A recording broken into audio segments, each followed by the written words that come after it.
Episode 6. Welcome along.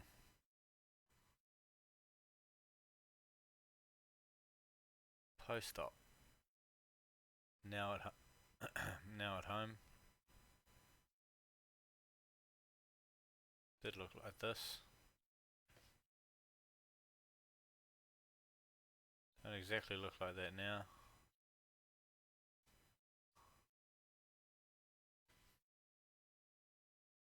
Kind of look like this now.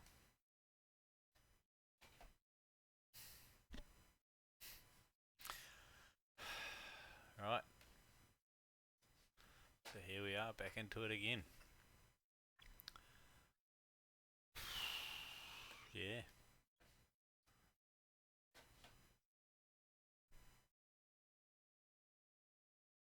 What a ride.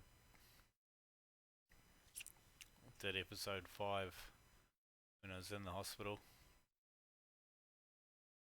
The funniest thing about episode 5 for me looking at it now is at that point in time I thought I was straight.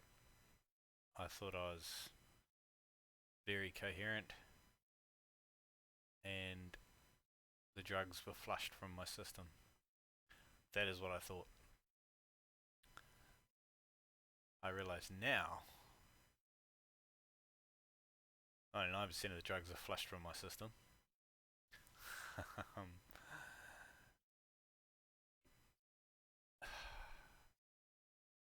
But yeah, what a ride. Jesus, that's some sort of something. Been in on the Friday. On the Friday at 20 past 10, walked into the hospital 20 past 10. Did my initial COVID screening. Not allowed anyone with you, so I walked in with my bag, my little airport bag, my wheelie bag. Walked in with that, and then went up the elevator, signed in. Literally probably waited for about 2 or 3 minutes, then they called me through, and I was like, oh jeez, righto, here we go. And got weighed and measured, well, height and weight. There was a toilet right beside where that was. I looked at the lady, she was like, you right? And I was like, I'm going in there. She's like, cool as. So I went in there, did my business, and then proceeded into the next room, which was where I got changed into my gown that you saw me wearing just a couple of moments ago. Did all my pre-op screen questionnaires and everything. How are you? What have you been doing? Who are you? Why are you here? There's risks involved, etc., etc. So if you didn't feel scared enough already going in the door, or the situation being daunting enough as you go in the door, prepared to get further worry into your system. Because yep, by about that stage it's pretty friggin' real. And then got blood tests done. Well, bloods taken, pre-op bloods taken, so that was good. We'll come back to this. I'll have to just pause it for a minute. Right, come back from that pause break. Now, where were we? We were talking about how we were just getting our pre-op bloods taken, and we got changed into our dressing gown and whatnot. And I elected to be part of a study, which is really, I think, quite cool. It'll help people in future when they go in for things like this. So I had an extra meeting with another lady, very nervous, but she was really nice. She was very nervous about it. And yep, had that meeting, so that was cool. So my results, nameless, but results go through to help out a study, and then that was done, and it was off to the next room. Now, the next room, and a little bit of a slideshow to come along with this one, much like my racing one, but this one's just this one. So that's me, obviously. Got my special mask on that a friend gave us, so I made sure I wore that from the time I walked in to good night nurse type time. And yep, so went into the next room, sat in there for a little bit. The nurse was in there, she was really good. I'll give a pre-warning. Everything from here, I'm pretty open about it. It is what it is. It's what happened. None of my photos show other people. None of my photos show the faces of nurses or anything like that. It's just purely my stuff for me. I don't think it's fair or right or anything like that. If I was to, and I didn't take any photos of other people that were in there. I just took ones in ways like this of me, because this is about my journey, not anyone else's. And again, it's not right to do that of other people. So, and yeah, it gets a bit gruesome. As I said, I'm pretty open to what happened to me, because it is what happened to me. So, next step was an enema. 2.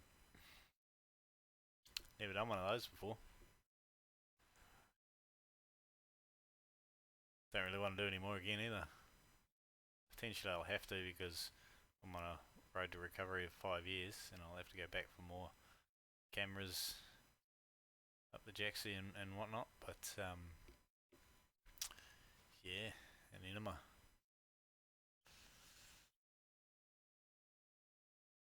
A lovely lady did that for me.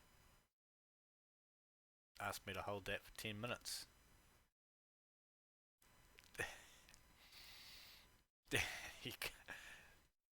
Nah, there's no way you can do that. I don't know. I couldn't. I definitely can't do that.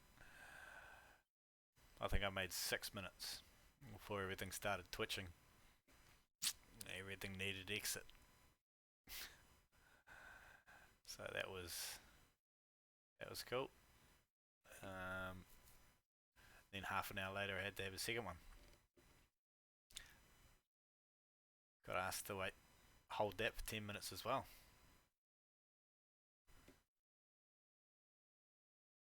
I think I made 3 minutes on that one.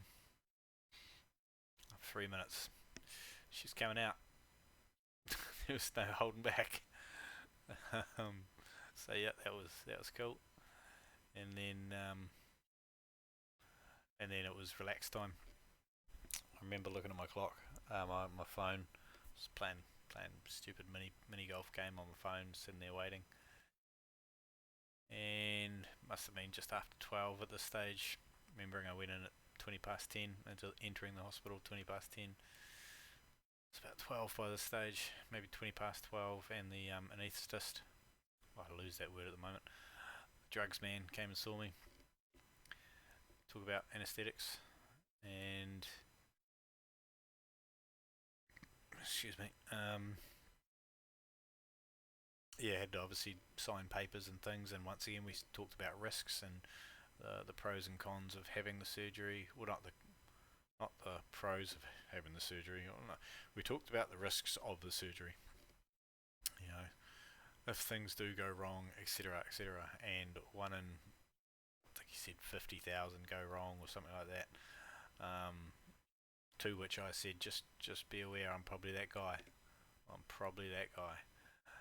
And so we talked about everything. I asked him about the injection in the back, and he told me about that. Oh, and hold on my little slideshow. Yeah, I've got some cool socks, little mini stockings, and some socks. But yeah, we talked about the jab that I had to have in my back, which was to numb my midsection. It's not an epidural. It was an epidural one they do. Apparently the line stays in, like a catheter. But this was literally they morphined my back and then gave me a injection in my back, and that was it. The needle came straight back out.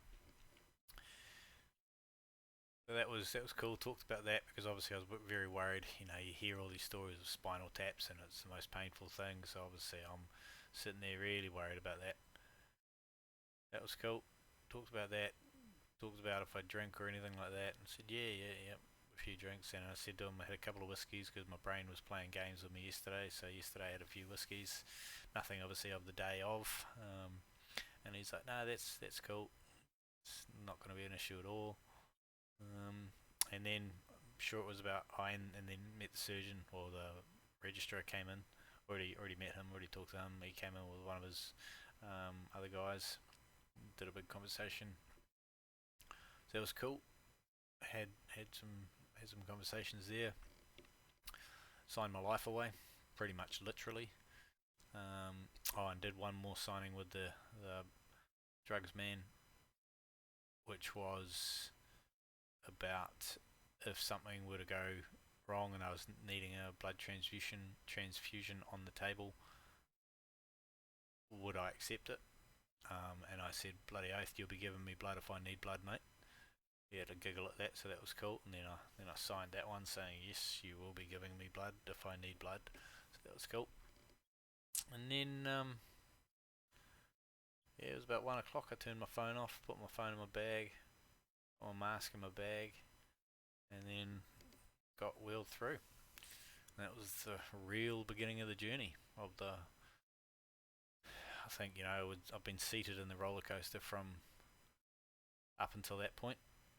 Walked up the stairs of the roller coaster, waited in line, and then finally this was the seat, the cover coming down on top of me, and I went through. Parked the table, or parked the bed just outside the OR, and then had to walk in. It was cool. Saw this other lady. She was pretty cool. She was part of the anesthetist. Jeez, that word, hey. Must be drugs still in my system. The drugs lady. She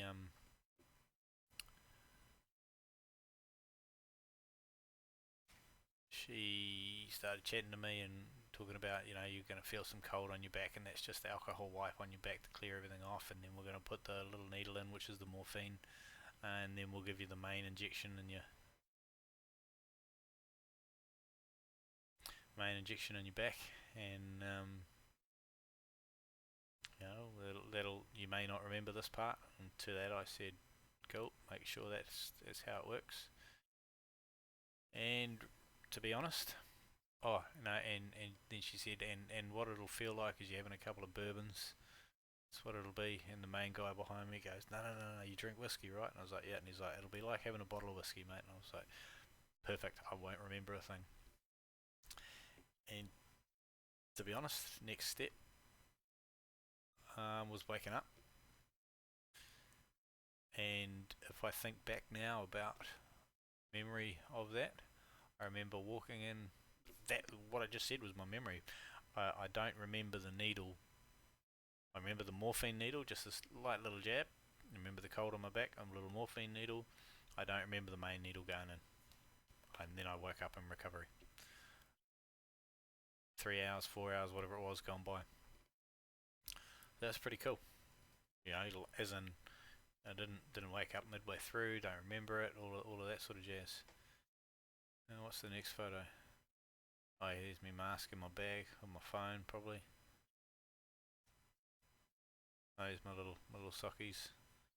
Here's my toes. Yeah, they kept falling out of it. Those are the stockings. And that's me wasted as waking up.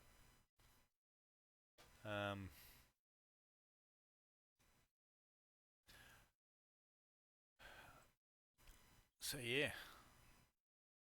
I'll add one more part to this, and we'll stop for the next session. So when I woke up,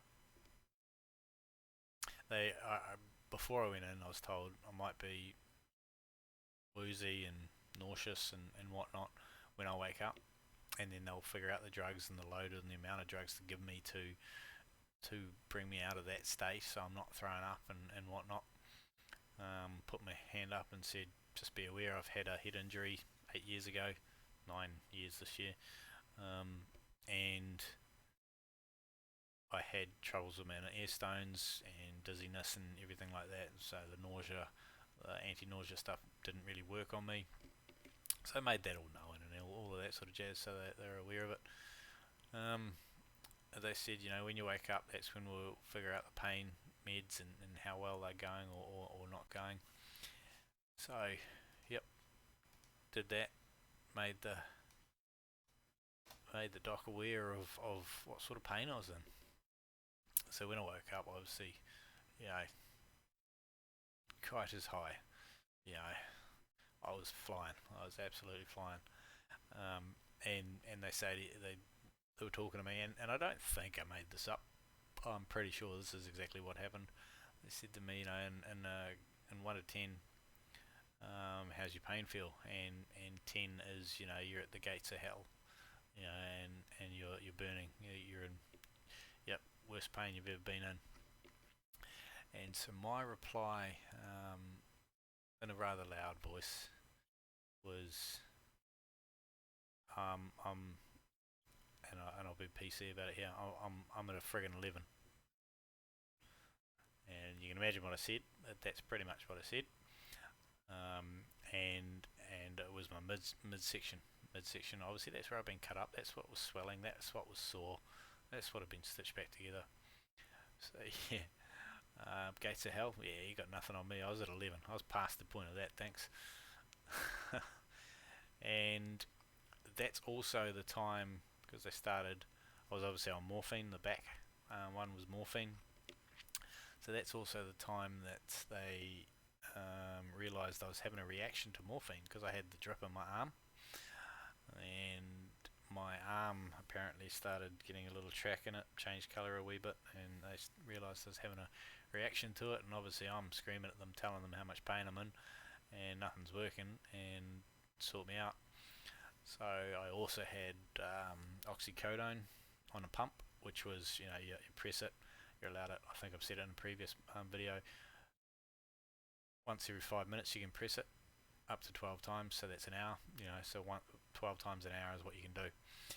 And I got in a wee bit of trouble at that point in time too, because obviously I was telling them how much pain I was in, and I was continually just pressing the button. So you press it once, it works. Second time, within 5 minutes, doesn't work. Third time, doesn't work. You got to wait that 5 minute cycle.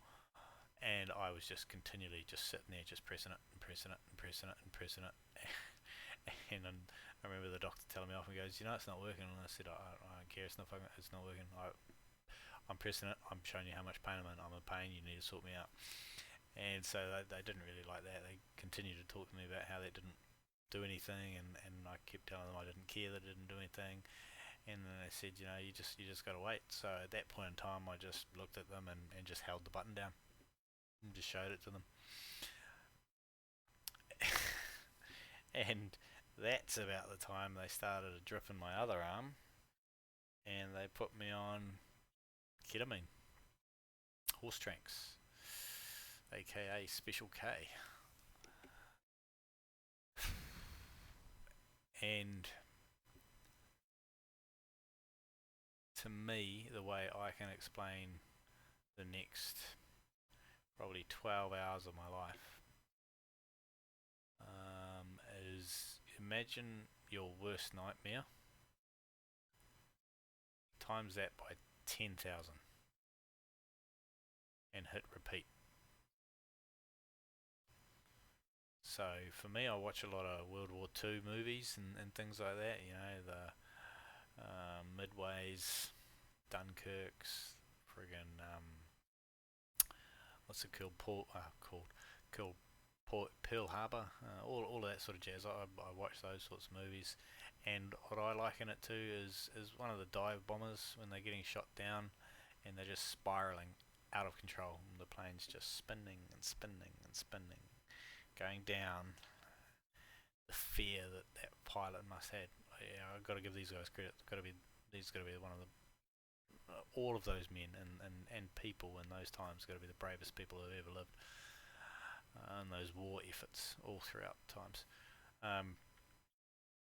However, in a World War II plane crash, being shot down on repeat for the next 12 hours, that's how I felt, and scared, frightening. Just I've never put a needle in myself in my life before. I've not done that sort of stuff. And if I go through something again, I've requested not to have frickin' ketamine. That was frightening. More frightening and harder to deal with because it was out of control. It was not in my control. None of this is in my control, but that felt so far, like frickin' Mars to me. It was so foreign. Yeah. So the next day, so I got to recovery. I think it must have been about 5 or 6 in the evening. I think I got to my ward at about 7 or something like that.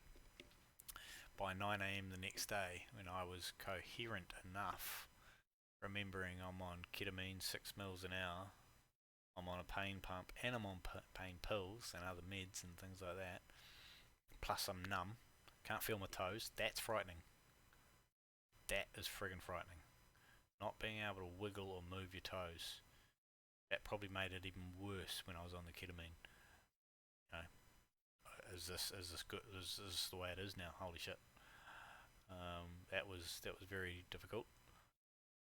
And then when people tell you, no, that'll come back, you're gonna be okay. It's gonna be alright. You start to come back. But yeah, so I think it was 9 a.m. when the anaesthetist came round and saw me, and she was asking, how am I going? And I said, get me off the shit. I can't handle this. Get me off it. And they talked me round and dropped it in half. 3 mils per hour. That was beneficial. It helped. But holy shit, bang! She said she'll finish her rounds at 12 o'clock, and then she'll come back and see me. And if I want to turn it off at that stage, cool. I think I made it to about 20 to 11 or 11 o'clock, somewhere around there, and told the wife, said, tell them to turn it off. And then we discussed it, and obviously, hey, I'm the one in the hospital, I've got to do it. So I pressed my button. No, I saw the nurse lady, and I brought her over, and I said, I've got to turn this off. Can't do this anymore. Can't handle that drug. That is too much for my simple brain to be able to comprehend.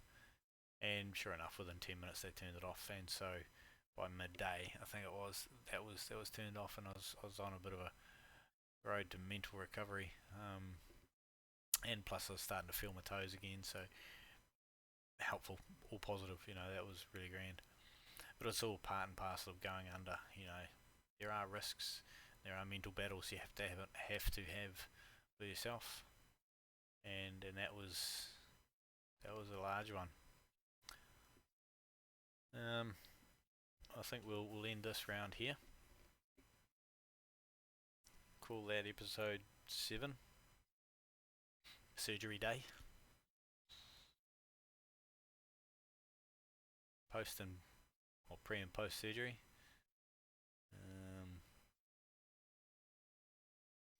It's obviously easy to tell that I'm a little bit less drugged up than what I was when I did that lovely video in the hospital, thinking that I was sober as a bean, when really I was in frickin' Magic Land. Magic Mike Land, eh? Yeah. God doesn't look like that at the moment. I've got one big frickin' lump. Just one round keg. It's a frickin' soccer ball at the moment. But yep, we'll end that there. It's a good 25-minute video, I think, so sorry for the length of time. But it's all on the up and up. So, without further ado, we'll cut back to this and see you in the next one.